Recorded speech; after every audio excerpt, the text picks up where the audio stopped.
उत्तर प्रदेश में चुनाव है? क्या ख्वाहिश है आपकी?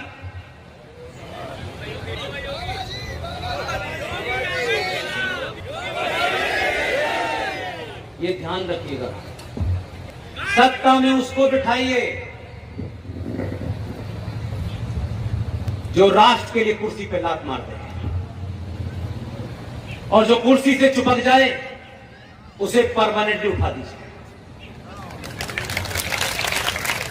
इसलिए राजनीतिक लोगों से जो लोग ये उम्मीद करते हैं कि हमारा नेता आदर्शवादी हो, महान हो, ज्ञानी हो, माफ कीजिएगा, आप आदर्श समाज में नहीं रह रहे। आप ऐसा नेता चुनिए। फिजिक्स पढ़ी आप लोगों ने? न्यूटन का नाम सुना है आपने? न्यूटन का थर्ड लॉ ऑफ मोशन क्या कहता है? उसे अंग्रेजी में कहते हैं every action there must be an equal and opposite reaction.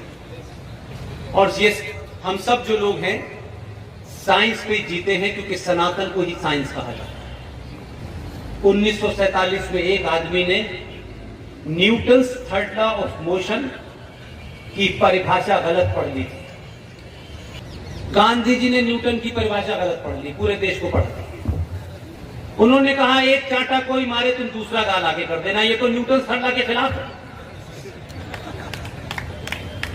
आपको देर में समझ आई 2017 में गुजरात के लोगों ने जो 1947 में गलत काम किया था उसका प्रायश्चित 2014 में कर लिया। जिस आदमी ने Newton third law of motion की गलत थ्योरी बताई, 2014 में Newton third law of motion के ऐसे थ्योरी के मानने वालों को बैठाया कि उन्होंने कहा कि every action there must be an equal reaction, और उन्होंने कहा कि एक साथ एक गाल पे नहीं, दोनों गाल पे मारना है।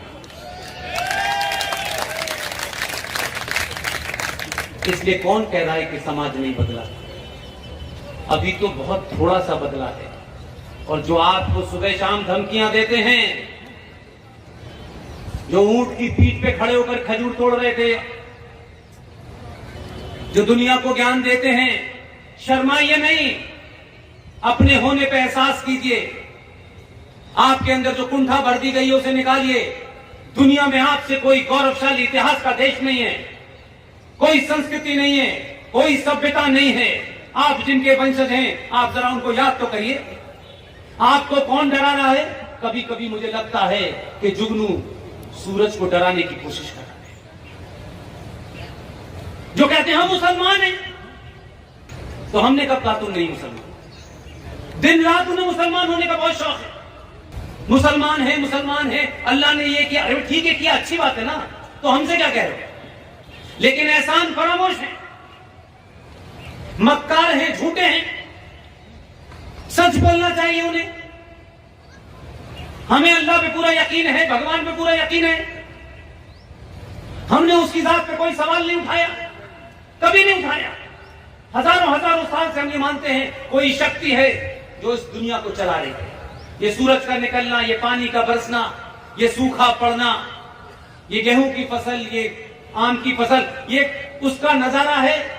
आप इसे कुछ भी कह लें, हमने एक मिनट के लिए अपने जीवन में इस ब्रह्मांड की शक्तियों पे कभी सवाल नहीं उठाया, और मानते हैं कि जो कुछ भी हो रहा है उसकी मर्जी से हो रहा है।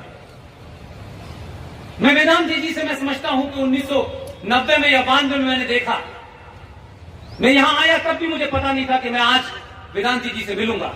ये बड़े आदर्श रहे मेरे, मेरी मर्जी से हुआ ही, मैं अपनी मर्जी से यहां आया हूं, मेरी मर्जी से वेदांत जी यहां आए क्या?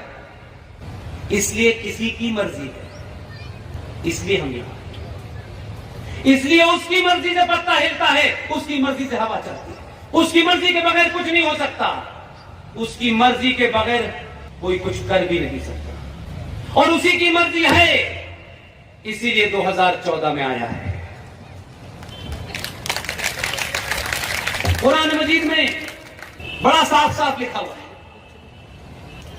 कुछ रूल हैं, कुछ कानून हैं, तुम उन कानून और उसूल और हिदायतों के साथ जमीन पर जाओ और दुनिया में मेरे पैगाम को फैलाओ। लेकिन वो जानते थे, उन्होंने साथ में एक हिदायत और दी।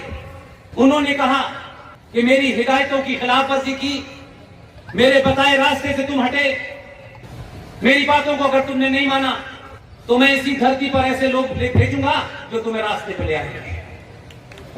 1400 साल के बाद उन्होंने कहा ये पूरी दुनिया में उत्पात मचा रहे हैं, ईमान से भटक गए हैं, फरेब मक्कारी मुनाफिकत इनके अंदर आ गई है, ये अल्लाह के नाम पे, मस्जिदों के नाम पे जमीनें घेर रहे हैं, ये कब्रों के नाम पे जमीनें घेर रहे हैं, इंसानियत को तार तार कर रहे हैं। उन्होंने 2014 में भेज दिया कि इन्हें सड़क से ढंग से लाइन पे आओ। वो उसी की मर्जी से आया है। इशरत जहां भेजने से और सोहराबुद्दीन भेजने से वो जाएगा नहीं।